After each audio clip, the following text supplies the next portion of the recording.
One, two. One, two, testing. Bonjour tout le monde. Alors, je fais après plusieurs mois de longues et interminables attentes. J'ai fait mon post-mortem de NaNoWriMo.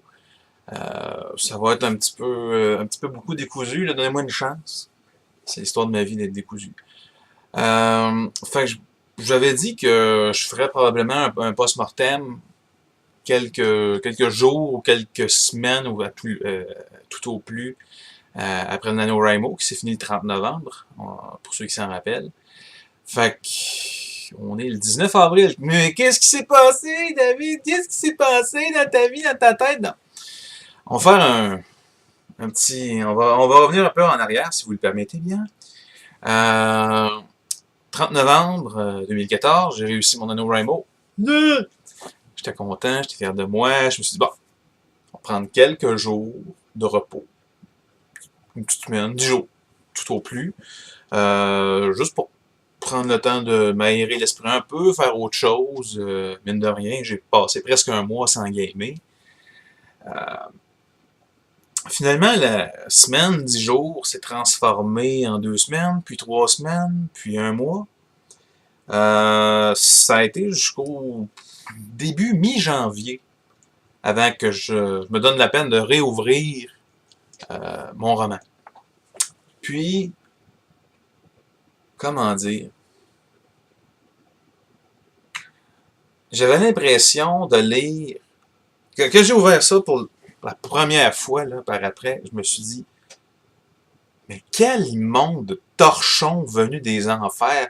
On dirait vraiment que quelqu'un a engagé une guenon pactée sur le crystal meth pour garrocher des excréments sur un clavier, puis ce que ça a donné, c'est ce que j'avais en main. J'ai fait, mais voyons, j'étais incapable de même juste ouvrir mon manuscrit puis d'en lire plus qu'un ou deux chapitres. J'étais complètement dégoûté, écœuré. J'ai fait, mais voyons donc, je suis pas un écrivain dans la vie, c'est pas ma job, c'est pas ma vocation. Mais je me suis dit, je peux pas être si mauvais que ça se peut pas, voyons donc. Et pourtant, oui. Alors, j'ai eu une grosse remise en question existentielle. Bien curieux de voir qu'est-ce qui se passait avec moi, comment est-ce que je pouvais être aussi mauvais, médiocre. Fort heureusement, j'ai posté sur le groupe Facebook de NaNoWriMo, la région Elsewhere, autrement dit, tout ce qui est au Québec et pas Québec ou Montréal ou Gatineau. Puis j'ai dit, coudon, est-ce que moi qui capote là? Qu'est-ce que je fais avec ça? Qu'est-ce que je fais avec cette immondice venue des ténèbres? Puis, shout out à toute la gang de Elsewhere qui m'ont dit sensiblement toute la même chose. Capote pas, man! Chill! Fais-toi-en pas. Il dit, laisse ça de côté. Pense-y même plus à ton livre pendant une couple de mois. On est gros à avoir cette attitude-là. On n'est plus capable de le voir, on n'est plus capable de le sentir. Je l'ai chié, ma brique. Je passe à autre chose. Puis tu reviendras dans 3 mois, 4 mois, 6 mois s'il faut, un an. Laisse-le prendre la poussière. Des octets sur un disque dur, ça coûte pas cher la livre. Bon. Fait que j'ai suivi leur excellent conseil, puis j'ai bien fait. Mais merci. Merci encore, gang. J'ai fini par rouvrir ce document-là milieu de mars. Ça fait peut-être un mois. Puis, mon réflexe initial a été un peu le même, mais j'ai continué de lire, puis autant il y a des bouts, il y a des bouts que je faisais, il y a plein d'affaires qui marchent pas avec cette shit-là. Autant il y a des trucs que je disais, fuck, c'est moi qui ai écrit ça. Voyons non, ça se peut pas, c'est trop bon. Je peux pas. C'est impossible que j'ai écrit de quelque chose d'aussi décent. Hein? Voyons. Puis pourtant, non. À moins que quelqu'un ait commencé à jouer dans mon document puis sur mon repo Git, ça me surprendrait. Donc, j'ai tranquillement, pas vite, je me suis donné la peine de relire le roman de bout en bout, corrigeant mille et une fautes de frappe à l'occasion. C'est très drôle parce que je me rappelle qu'il y a certaines portions du livre que j'ai écrit très rapidement parce que les idées me sortaient par les oreilles. Puis justement, je voyais très, très, très bien dans quelle section du livre j'écrivais vite. Euh, des erreurs de conjugaison débiles, des mots qui étaient dédoublés. Ah! On n'en parle plus. Ensuite, après avoir fait cette relecture-là, je me suis rappelé qu'il y avait deux portions du livre où j'avais bloqué, puis j'avais fait fuck that shit, je laisse ça de côté, puis je reviendrai à un autre moment donné. Puis, puis voilà. Fait que j'ai complété ces deux sections-là. D'ailleurs, j'ai terminé la deuxième il y a quelques minutes à peine.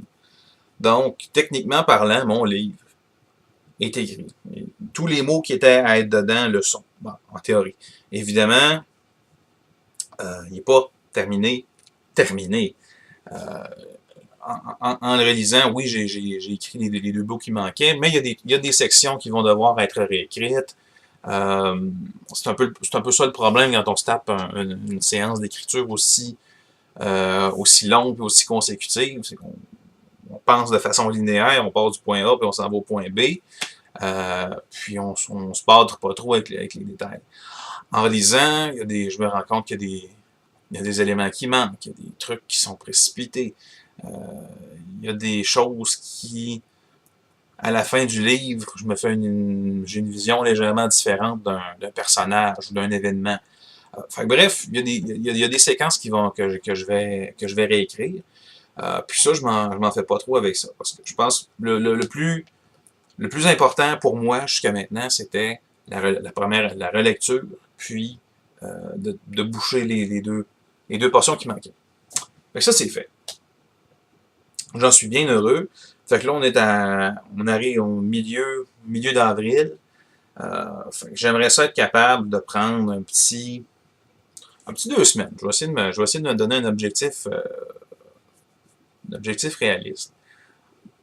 En fait, 2 semaines. Je vais prendre quelques jours pour vraiment déceler clairement, voici les sections que je souhaite réécrire. Puis ensuite, prendre un petit 2 semaines pour vraiment les repenser puis les réécrire. Fait que dans le fond, mon target, ce serait probablement la mi-mai. Voilà. Après ça, bon, ça s'exclut pas qu'il n'y aura pas d'autres corrections à faire. J'aimerais ça que d'autres personnes lisent mon roman. Mes 2 premiers alpha-testeurs sont décidés. Allô, maman, papa! Fait que c'est extraordinaire. Les gens vont lire bravement mon manuscrit, n'écoutant que leur courage. Puis ils vont le lire. Puis ils vont me donner leurs commentaires, qui seront, espérons-le, potables. Fait que ça, c'est pour l'état actuel du projet. Maintenant, si j'avais à faire un véritable post-mortem, une espèce de retour sur l'expérience de NaNoWriMo. Si quelqu'un, par exemple, un jour, voit ce superbe vidéo, puis se demande, ah, est-ce que c'est pour moi? Est-ce que vraiment je devrais me lancer dans l'aventure de NaNoWriMo? Le premier réflexe que j'ai, c'est de vous dire, oui, faites-le. Je suis pas écrivain dans la vie. Je suis pas quelqu'un de particulièrement imaginatif. Je suis un bon français écrit, mais au-delà de ça, j'ai pas des idées extraordinaires. Tu sais, comme je disais, il y a encore beaucoup de portions de mon roman que je trouve so-so. Puis, je suis persuadé que même après avoir écrit ces portions-là, il va encore avoir des trucs qui vont me tiquer. C'est pas parce qu'on écrit un livre qu'on est un écrivain. Hein? Je veux dire, j'ai déjà posé un placeur sur quelqu'un, je suis pas médecin ni infirmier. Bon. Tu sais, don't quit your day job. J'ai pas l'intention de quitter ma job de jour. Bon. Mon deuxième constat, pour ceux qui voudraient faire le NaNoWriMo un beau jour, c'est exigeant. Si je comptabilise, là, en gros, on parle dans mon cas, on parle d'environ 1 heure et demie de job par jour, pendant 30 jours consécutifs. C'est gros. C'est pas mal. C'est pas mal de travail. Puis ça, c'est pendant le NaNoWriMo. Là, comme je vous dis, là, je suis dans le après, puis je constate que. Et ça, c'est ma très grande faute. Moi, j'avais dans mon idée rose bonbon que une fois que le NaNoWriMo était terminé, tu avais 90-95% du travail de fait. Tu fixais des petites coquilles là, qui manquaient à gauche et à droite, puis voilà, c'était fini. T'as un beau roman tout fait, tu ships ça à l'éditeur, puis that's it, that's all. Non, c'est pas, malheureusement, c'est pas ça, c'est pas vraiment ça. Il y a beaucoup plus de travail par après. Évidemment, ça dépend du niveau de qualité que vous recherchez, parce que comme le dit le proverbe, le mieux est l'aimer du bien. Puis j'ai envie de produire quelque chose de bien. J'ai pas envie de faire le meilleur de ce que je suis capable. Je vais donner le meilleur de moi-même. Non, j'ai donné le meilleur de moi-même pendant un mois, c'est assez. Je vais essayer de prendre mon gaz égal un petit peu, là. Fait que bref, NaNoWriMo, c'est pas 90% du travail. C'est peut-être, je sais pas moi, quelque part entre 50 et 75, dépendamment à quel point vous êtes têteux, là. Fait que c'est à vous de voir, mais c'est juste un avertissement pour que vous conceviez que vraiment, c'est un investissement de temps et d'énergie aussi. Parce que veux pas, quand on étale un peu de soi-même sur le papier. Dans mon cas, c'est un écran d'ordinateur, mais peu importe le médium, le fait est qu'on en met ses tripes de même sur la table, des fois, ça vient nous chercher, ça vient chercher certaines émotions, puis il veut pas, il y a certaines soirées qui sont plus difficiles que d'autres. Moi, j'ai eu la chance de ne pas avoir vraiment de gros syndrome de la page blanche avant la fin du mois. Je sais qu'il y a certaines personnes qui ont participé, qui, tout dès le début, qui avaient envie de s'arracher les cheveux de sa tête parce que ça sortait pas. C'est pas comme un robinet, là. Des fois, le jus inspiratif est là, puis des fois, il n'est pas là. Faut vivre avec. Puis moi, c'est vraiment vers la toute fin, autour du 20, mettons, 20 novembre, que là, j'avais commencé à manquer un peu de jus. Puis les 3 derniers jours, je ne sais pas si j'en avais parlé dans des vidéos précédentes, mais dans les 3 derniers jours de NaNoWriMo, j'ai écrit 10 000 mots sur les 50 000. Fait que c'est quand même... J'avais pris du retard pas mal. Je l'ai rattrapé, là, puis je suis content de l'avoir fait. Mais ça avait été pas mal de travail, enfermé d'un café. Puis... Fait que voilà. Le travail relatif, là, c'est donc plus entre 50 et 75% que vous allez faire pendant le mois de novembre.